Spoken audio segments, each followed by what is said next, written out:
Hello, नमस्कार. Cooking पॅशनमध्ये सगळ्यांचं खूप मनापासून स्वागत. आज आपण पौष्टिक अशी थालीपीठची भाजणी कशी करायची आणि त्यापासून थालीपीठ कसं बनवायचं ते बघणार आहोत. सर्वात प्रथम आपण भाजणीसाठी लागणारं जे साहित्य आहे ते साहित्य बघूयात. इथं 3 वाटी गहू घेतलेले आहेत. त्याच्यानंतर 1.5 वाटी तांदूळ आहेत.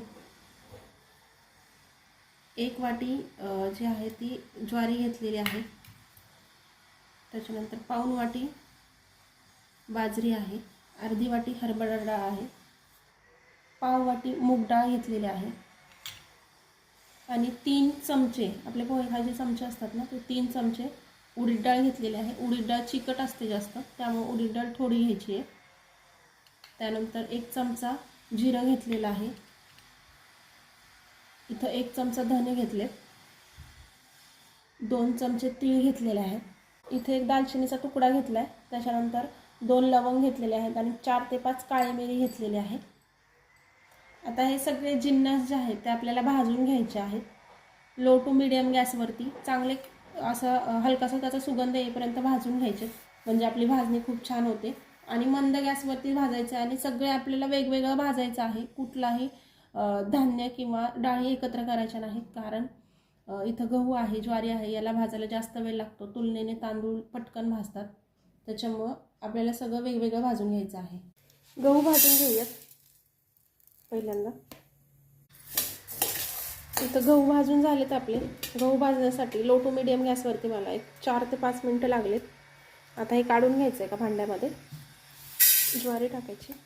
आता या ठिकाणी ज्वारीचं प्रमाण तुम्ही कमीच घ्या, कारण जर ज्वारीचं प्रमाण वाढवलं तर थालीपीठ जे आहे ते थोडंसं कडक होण्याची शक्यता असते, मऊसूद होणार नाही. त्याच्यामुळे ज्वारीचं प्रमाण शक्यतो कमीच घ्यायचं आहे. इथे ज्वारी पण भाजून झाली आपली. 3 ते 4 मिनटं लागले ज्वारी भाजण्यासाठी. तांदूळ भाजायचे. सगळं साहित्य डिस्क्रिप्शन बॉक्समध्ये दिलेलं आहे, तिथं जाऊन तुम्ही चेक करू शकता.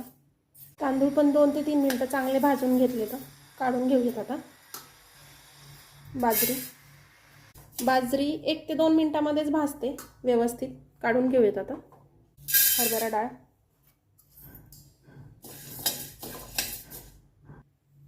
डाळ पण व्यवस्थित भाजलेली आहे. 4 ते 5 मिनटं लागले डाळ भाजण्यासाठी.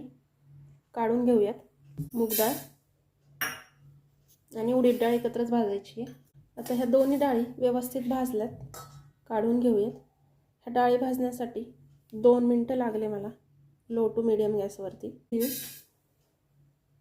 हे बघा, तीळ आपले असे तडतड उडायला लागलेत. व्यवस्थित भाजलेले आहेत. काढून घेऊयात. धने, जिरं आणि हा जो आपण खडा मसाला घेतला होता ते पण घालून घ्यायचं यामध्येच. गॅस बंद करायचा आहे, कारण कढई गरम असते, त्यामध्येच हे भाजले जातात. जास्त भाजायचं नाही. हे बघा, आपली सगळी भाजणी इथं झालेली आहे रेडी. आता हे थंड करून घ्यायचे पूर्णपणे आणि गिरणीमधून बारीक असं दळून आणायचं आहे. हे बघा, पीठ जे आहे ते गिरणीतून दळून आणले. एकदम बारीक पीठ दळून आणायचे अशा पद्धतीने. आता आपल्याला जेवढं लागणार आहे तेवढं पीठ आपण घेऊयात थालीपीठ बनवण्यासाठी. इथे 2.5 कप पीठ घेतलेलं आहे. आता यामध्ये आपल्याला टाकायचा आहे कांदा. 2 मीडियम आकाराचे कांदे कट करून घेतलेत बारीक. 10 ते 15 हिरव्या मिरच्या आहेत, बारीक करून घेतलेल्या आहेत. आणि लसूण घेतलेला आहे 10 ते 12 लसूण पाकळ्या. त्याच्यानंतर पाव चमचा हळद. कोथिंबीर घेतलेली आहे. कोथिंबीर जास्त घ्यायची आहे. चवीनुसार मीठ. आता यामध्ये जिरं वगैरे घालण्याची काही आवश्यकता नाही, किंवा धने पावडर वगैरे, कारण आपण भाजणीमध्येच ह्या सगळ्या गोष्टी टाकलेल्या आहेत. पाणी ॲड करायचं आहे आपल्याला आणि घट्टसर आपण जसं चपातीला मळतो ना कणकेचा गोळा, तशा पद्धतीनं मळून घ्यायचं आहे. तर पाणी एकदम टाकायचं नाही, अंदाज घेत घेत टाकायचं आहे. एकूण किती पाणी लागतंय मला याच्यासाठी हे शेवटी सांगते मी तुम्हाला. हे बघा, अशा पद्धतीनं आपल्याला पीठ मळून घ्यायचं आहे. जास्त घट्ट पण ठेवायचं नाही, जास्त सैल पण करायचं नाही. अशा पद्धतीनं. तर एकूण आहे ना मला 1.5 कप पाणी लागलेलं आहे हे पीठ मळण्यासाठी. थालीपीठ थापण्यासाठी आपल्याला इथं एक कापड अंथरून घ्यायचं आहे आणि हे कापड जे आहे ते ओलसर करायचं आहे. इथं खाली पोळपाट घेतलेला आहे मी, त्याच्यावरती आपल्याला कापड टाकायचं आहे. ओलसर करून टाकायचे. थोडंसं पाणी शिंपडायचं याच्यावरती, जेणेकरून थालीपीठ चिकटणार नाही खाली. साधारणतः एवढ्या आकाराचा गोळा घेतला आहे. आता हे अशा पद्धतीनं थापून घ्यायचं आहे. मध्ये मध्ये तुम्ही पाण्याचा हात पण घेऊ शकता. चिकटत असेल तर पाण्याचा हात घ्यायचा आहे मध्ये मध्ये, म्हणजे थालीपीठ आपल्याला व्यवस्थित थापता येतं. थालीपीठ जास्त पण पातळ करायचं नाही, थोडंसं जाडसरच ठेवायचं आहे. हे बघा, अशा पद्धतीनं आपल्याला थालीपीठ थापून घ्यायचे. आता थोडेसे तीळ टाकूयात वरून. असं हाताने दाबून घ्यायचे तीळ जे आहेत ते. हवी असेल तर वरून कोथिंबीर पण तुम्ही टाकू शकता. ह्याला होल पाडायचे आहेत. आपला तवा छान गरम झालाय, थोडंसं तेल लावून घ्यायचं याला आणि हे अशा पद्धतीनं पकडायचं आहे आपल्याला आणि याच्यावरती टाकायचं आहे.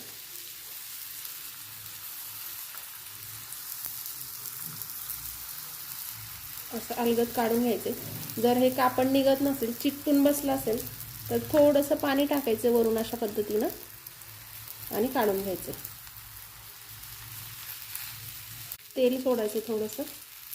1.5 ते 2 मिनिटानंतर आपल्याला हे पलटी करायचं आहे. परत थोडंसं तेल सोडूयात साईडनं आणि मध्ये. 1.5 मिनिटानंतर परत एकदा पलटी करायचं आहे. थोडंसं तेल लावूयात. इथे बघू शकता तुम्ही, थालीपीठ आपलं व्यवस्थित भाजलेलं आहे.